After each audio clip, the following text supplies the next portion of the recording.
চলচ্চিত্র প্রযোজনায় আসার ঘোষণা দিয়েছেন আলোচিত চলচ্চিত্র অভিনেত্রী শবনম বুবলী।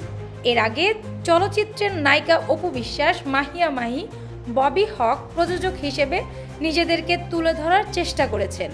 এবার সেই খাতায় নাম লেখালেন শবনম বুবলী। বুবলী তার প্রযোজনা প্রতিষ্ঠানের নাম রেখেছেন বুবলী ইনোভেটিভ গ্রুপ।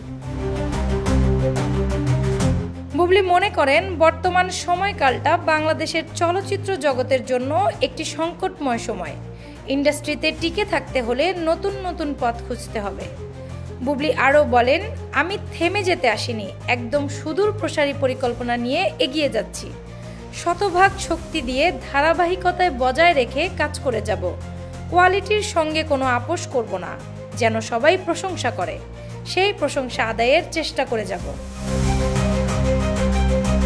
বুবলী প্রত্যাশা করেন, অভিনেত্রী হিসেবে যেমন ভালোবাসা পেয়েছেন, প্রযোজক হিসেবেও তেমনই ভালোবাসা পেতে।